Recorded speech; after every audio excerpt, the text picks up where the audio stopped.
सास का कायाकल्प। राधा को अपनी सास से बहुत प्यार था। मम्मी जी, आपकी साड़ी कितनी प्यारी लग रही है। काश मैं भी आपके जैसी साड़ी पहन पाती। अरे बेटा, हमारे जमाने में तो साड़ी ही चलती थी। तू क्या करेगी साड़ी पहनकर? दिन भर भागा दौड़ी करती है।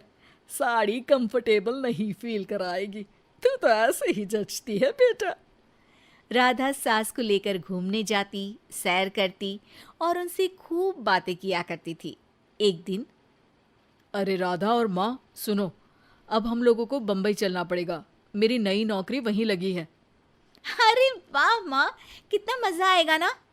अरे नहीं नहीं, मैं नहीं जाऊंगी। बड़ा शहर, बड़े लोग, मेरा दिल नहीं लगेगा।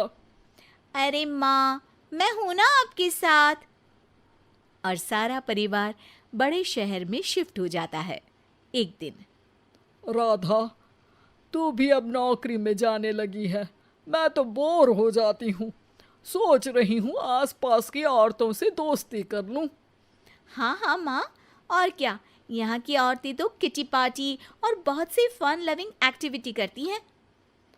तो बेटा, दो चार फन लविंग से मुझे भी मिलवा देना। बहू सास के साथ बाहर निकलती है तो देखती है कि सास की उम्र की जो औरतें टहल रही हैं, उनका पहनावा ओढ़ावा सास से बिल्कुल अलग है। लेकिन फिर भी राधा एक औरत को रोकती है। Hello aunty, how are you? Oh great darling. Aunty, हम लोग यहाँ नए शिफ्ट हुए हैं। ये मेरी मम्मी है। क्या ये कल से आप लोगों को ज्वाइन कर सकती हैं? वो औरत सास की तरफ बड़ी ही अजीब नज़रों से देखती है, फिर कहती है, अब ठीक है, कल से भेज देना। सास समझ जाती है कि उस औरत को वो ठीक नहीं लगी, लेकिन फिर भी वो कुछ नहीं बोलती। अगले दिन, अरे माँ, अच्छी सी साड़ी पहनकर तैयार होकर जाइए। आपको आपकी दोस्तों के पास जाना है ना। और नहीं नहीं, मैं सोच रही हूँ घर पर बैठकर टीवी देखूं। वैसे भी रामायण का नया एपिसोड आएगा। नहीं माँ, आप जाओ ना, लोगों से मिलो, बात करो, अच्छा लगेगा। ना चाहते हुए भी सास उन लोगों के पास जाती है, लेकिन सभी सास से बुरा व्यवहार करते हैं। सास मुंह लटकाकर घर आ जाती है। बहू समझ जाती है कि सास को कुछ हुआ है। वो रोज सास को पार्क में भेजती, लेकिन सास रोज मुंह लटकाकर वापस आ जाती। क्या हुआ माँ, आप बाहर जाकर खुश नहीं होती हैं? अरे बेटा, खुश तो हूँ लेकिन लेकिन क्या माँ, आपको तो लोगों से मिलना, बातें करना अच्छा लगता था। मैं देख रही हूँ कि आजकल आप बाहर से आती हैं तो परेशान सी दिखती हैं। सास कुछ नहीं कहती, अपने कमरे में चली जाती है। अगले दिन राधा चुपके से सास के पीछे पार्क में जाती है।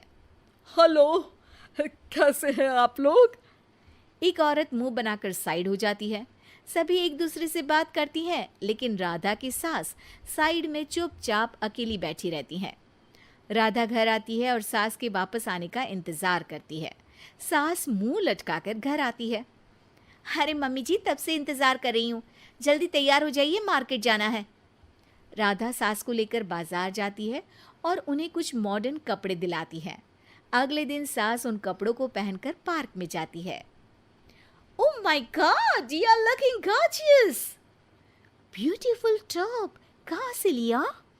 हे, मेरे घर में कल किटी है, तुम जरूर आना। अजीब औरतें हो तुम लोग। मैं रोज आती थी, तब तो तुम लोग सीधे मुंह बात भी नहीं करती थी। आज इन कपड़ों को देखकर तुम मुझे घर बुला रही हो। लेकिन सुनो, अब मुझे तुम लोगों से कोई बात नहीं करनी और ना ही दोस्ती करनी है।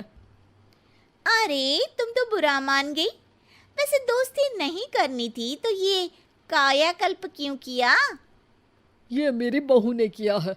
मैं यहाँ सिर्फ ये देखने के लिए आई थी कि तुमको मुझसे समस्या है या मेरे कपड़ों से। कपड़े तो बदले जा सकते हैं। अच्छा चलो, जो भी हो, अब हम लोग तुम्हें अपने साथ रखने को तैयार हैं। लेकिन अब मुझे तुम लोग नहीं पसंद। ये बोलकर राधा की सास वहां से चली जाती है। वाह माँ जी, आज तो आपका चेहरा खिला खिला सा लग रहा है।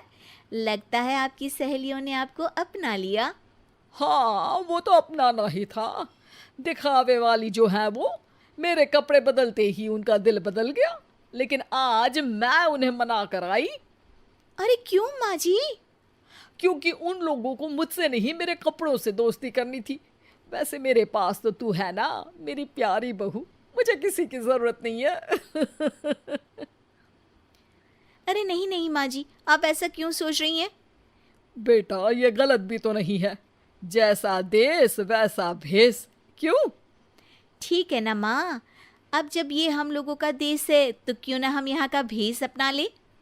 हाँ हाँ जरूर, मैं तो तैयार हूँ। समय के साथ खुद को बदलने में कोई बुराई नहीं है, लेकिन कहीं नकल के चक्कर में बंदर ना दिखने लगूं। खैर, बहू लग जाती है सास की कायाकल्प। दोस्तों, कैसी लगी आपको ये कहानी? आपको ये कहानी पसंद आई है तो लाइक जरूर करें और कमेंट करें, सब्सक्राइब भी करें, बेल आइकॉन को दबाएं ताकि आने वाली नई वीडियो का नोटिफिकेशन मिलता रहे।